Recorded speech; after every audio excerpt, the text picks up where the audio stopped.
La force ne naît pas dans le confort. Elle grandit dans les épreuves, dans les nuits où personne ne vient vous tendre la main, dans ces instants où vous comprenez enfin que le monde ne vous doit rien. Devenir la version la plus forte de vous-même n'est pas une marche tranquille ni une route paisible. C'est une bataille. Une bataille contre vos doutes, vos excuses, vos faiblesses. Le monde n'offre aucune place à ceux qui se cachent dans l'ombre ou plient sous la pression. Il s'incline uniquement devant ceux qui refusent de céder, ceux qui tombent et se relèvent encore, avec une volonté forgée dans le feu. Ce chemin n'est pas pour ceux qui cherchent des solutions faciles ou des promesses vides. Si c'est votre cas, arrêtez-vous ici. Mais si vous êtes prêt à prendre votre destin en main, à brûler tout ce qui vous retient, alors écoutez attentivement. Car ce que vous allez découvrir n'est pas une suite de conseils ordinaires. Ce sont 12 règles impitoyables, inspirées de l'esprit de Machiavel, 12 principes pour bâtir une puissance que rien ne pourra briser. Et c'est maintenant, dans cet instant précis, que votre transformation commence. La première règle est simple et brutale. Personne ne viendra vous sauver. Pas de miracle, pas de main tendue, pas de secours providentiel. Vos rêves, vos combats, vos échecs, ils vous appartiennent, et à vous seul. Attendre qu'une aide tombe du ciel, c'est choisir la faiblesse. La vraie force naît le jour où vous acceptez que tout repose sur vos épaules. Chaque douleur, chaque chute, chaque revers n'est pas un fardeau, mais une leçon. Une pierre posée sur le chemin qui mène à votre victoire.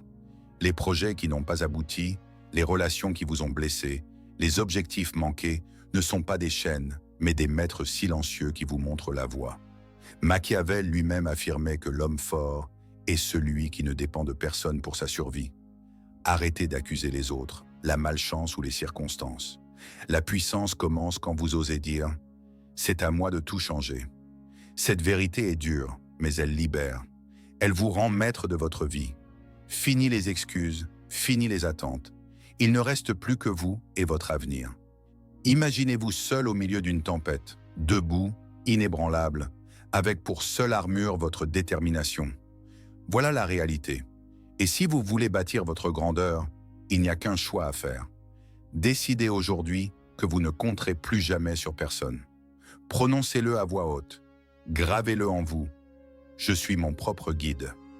C'est dans cet engagement, dans ce refus de déléguer votre destin, que commence votre véritable puissance.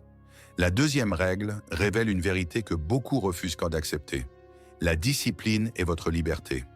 Beaucoup pensent que la liberté, c'est faire ce qu'on veut, quand on veut, céder à ses envies et suivre ses impulsions.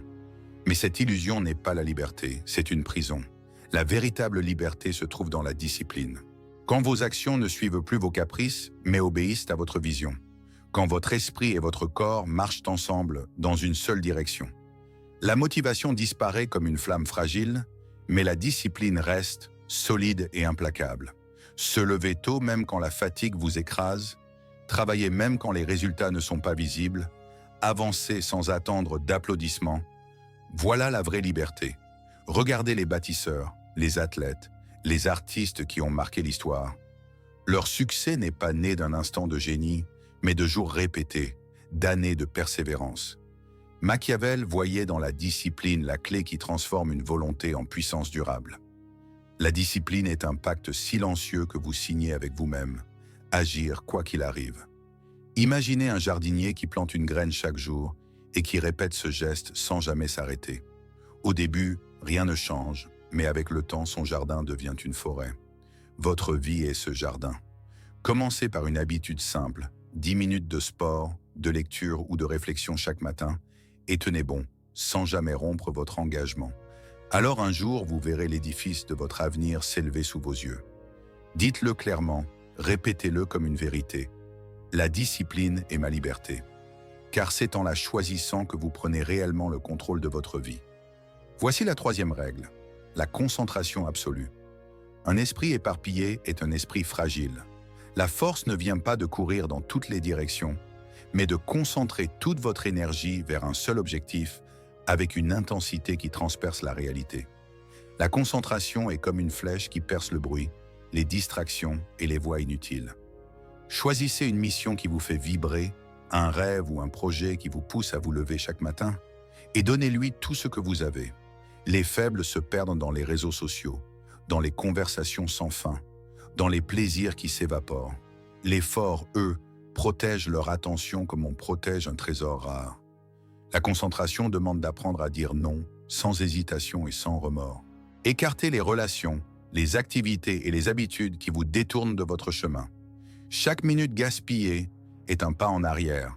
La concentration n'est pas un don, c'est une habitude forgée chaque jour. Pensez à un phare dans la nuit.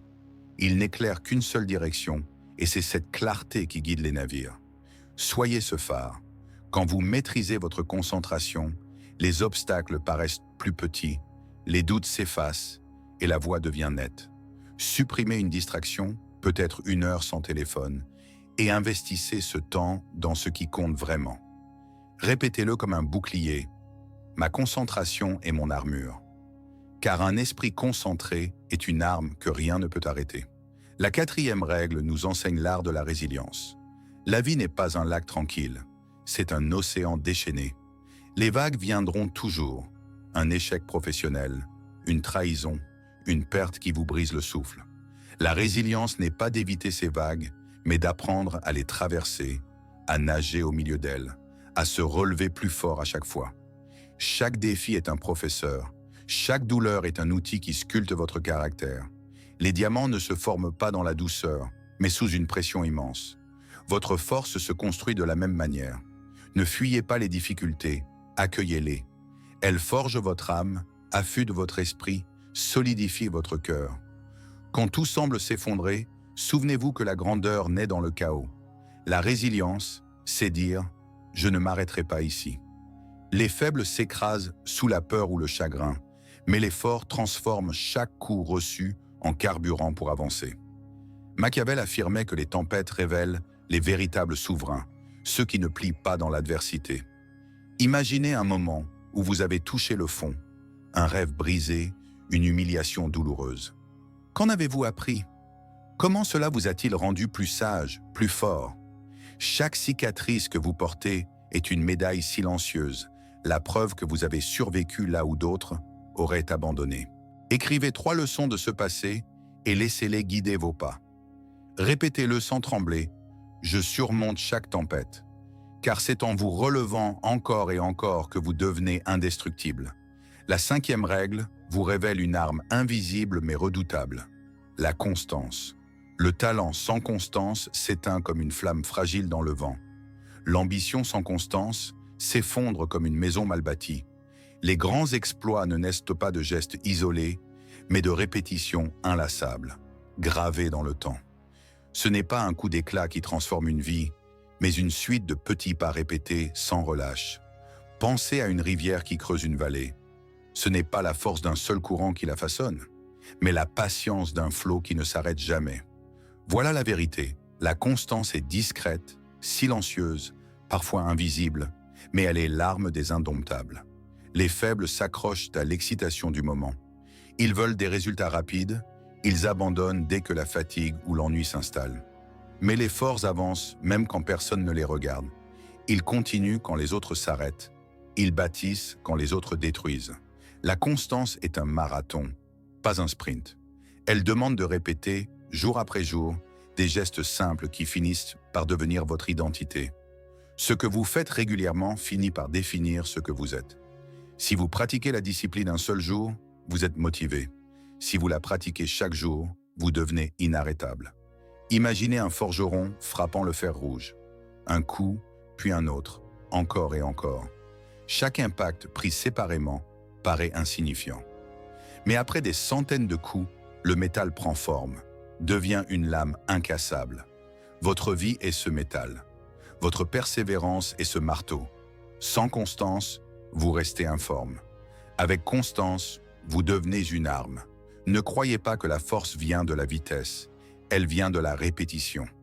Chaque jour, même sans résultats immédiats, vous sculptez votre avenir. Écrivez, entraînez-vous, apprenez, créez. Faites-le encore et un jour vous verrez ce que les autres appellent un miracle. Mais vous saurez que ce n'était pas un miracle, c'était la constance. Choisissez dès aujourd'hui une habitude simple, 10 minutes d'exercice, 10 minutes de lecture, 10 minutes de réflexion.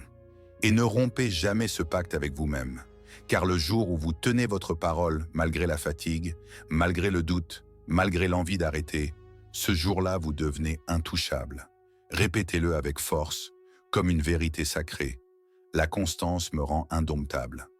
Car ce n'est pas l'éclat d'un instant qui construit un empire, mais la persévérance inlassable d'une vie entière.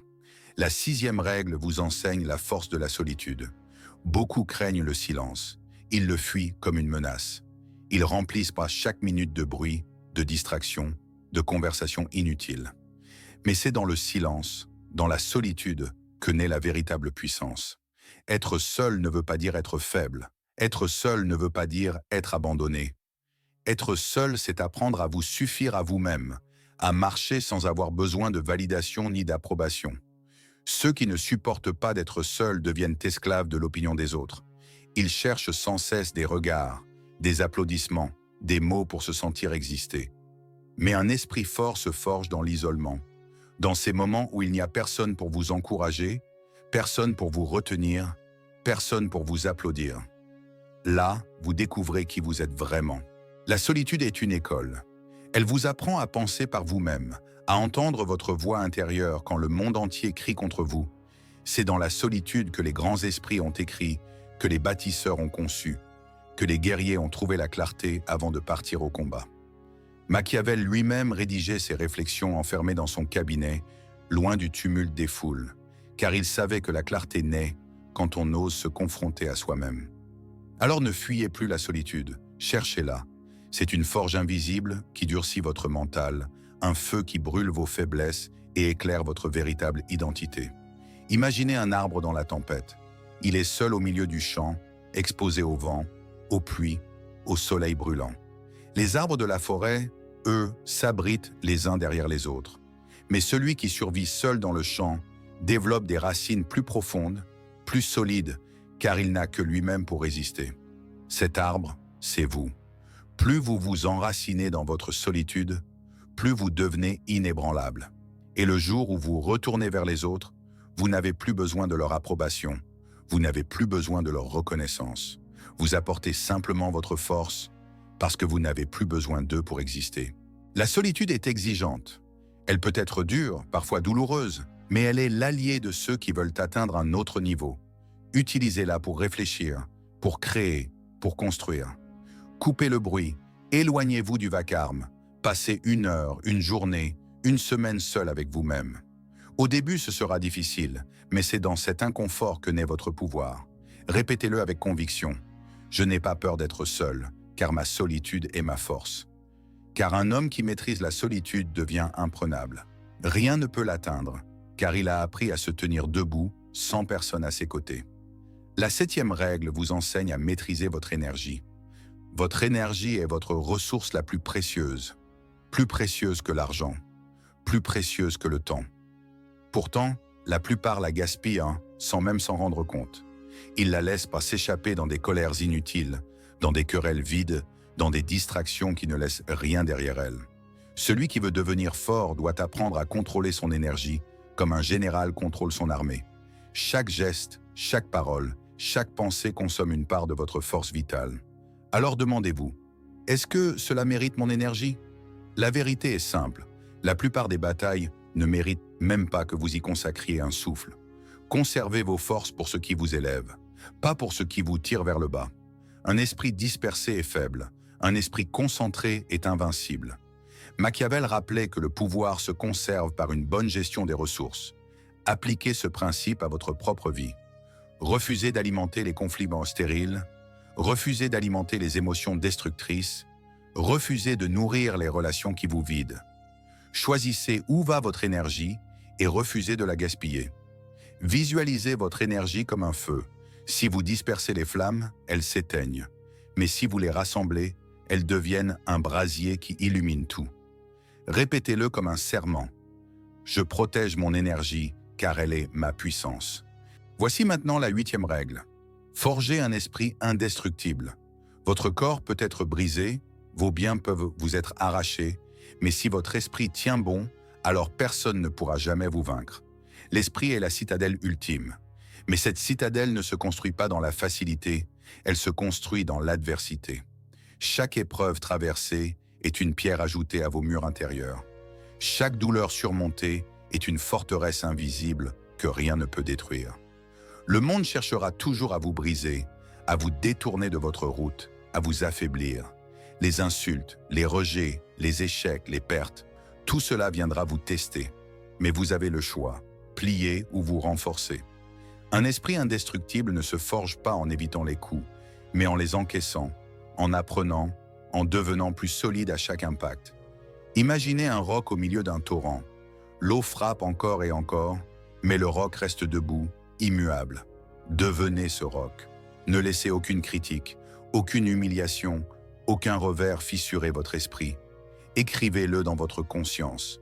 Je suis imprenable. Mon esprit est une forteresse. Car si vous protégez votre mental, tout le reste suivra. Retenez bien la 9e règle. Un corps puissant soutient un esprit puissant. Vous ne pouvez pas prétendre à la force intérieure si vous négligez votre force physique. Votre corps est le véhicule de votre volonté, l'instrument qui exécute vos décisions. Si ce corps est faible, lent, fatigué, alors vos ambitions resteront prisonnières de vos limites.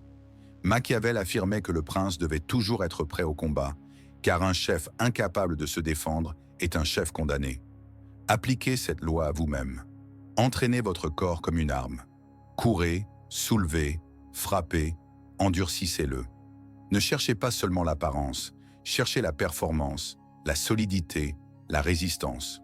Le sport n'est pas un luxe, c'est une obligation. Chaque goutte de sueur versée est une barrière de plus contre la faiblesse. Votre esprit devient plus clair quand votre corps est fort, vos émotions plus stables, vos décisions plus tranchantes. Imaginez un guerrier fatigué, ses pensées vacillent, ses choix s'effondrent. Mais un corps vigoureux est une base solide pour toutes vos conquêtes. Faites du mouvement une habitude quotidienne, non pas pour impressionner, mais pour dominer votre propre inertie. Répétez-le avec force. Mon corps est mon arme et je l'aiguise chaque jour. Car un corps puissant est le pilier sur lequel s'élève un esprit invincible. La 10e règle vous ordonne de penser à votre héritage. Votre vie n'est pas seulement ce que vous faites aujourd'hui, c'est ce que vous laissez derrière vous. Les faibles vivent pour le plaisir immédiat, mais les forts construisent comme quelque chose qui leur survivra. Chaque action, chaque mot, chaque création est une pierre ajoutée à l'édifice de votre héritage. Machiavel rappelait que la grandeur d'un homme se mesure à ce qu'il lègue au monde. Demandez-vous, si je disparaissais demain, qu'aurais-je laissé ? Vivez de façon à ce que vos pas résonnent encore longtemps après vous. La 11e règle révèle l'importance de maîtriser votre temps. Le temps est la seule ressource que vous ne récupérerez jamais. Perdre de l'argent n'est rien. Perdre du temps est une condamnation. Chaque heure compte, chaque journée est une bataille qu'il faut gagner. Ceux qui gaspillent leur temps deviennent esclaves de la médiocrité. Ceux qui le protègent bâtissent leur empire. Machiavel écrivait que l'homme sage sait saisir l'occasion quand elle se présente. Devenez cet homme.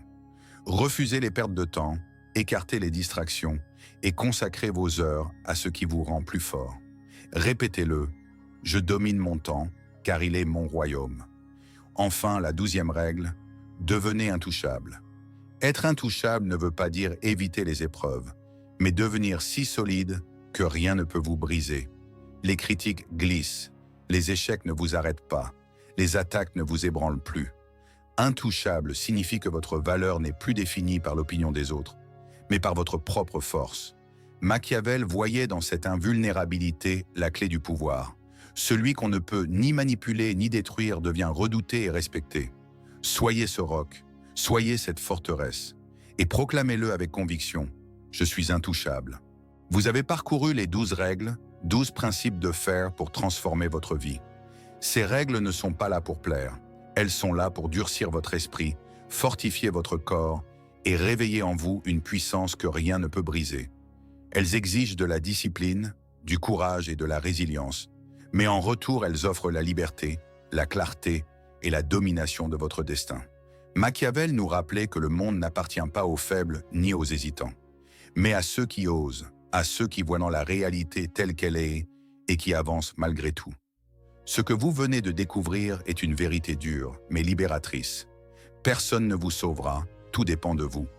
Alors, gravez ces règles en vous, répétez-les, vivez-les. Faites-en vos armes, vos boucliers, vos fondations. Et quand viendra le doute, souvenez-vous de cette promesse. La vie ne récompense pas les spectateurs, elle n'élève que les inébranlables. Prenez ces 12 règles, faites-en le code de votre existence, et le monde n'aura plus d'autre choix que de s'incliner devant la force que vous êtes devenue.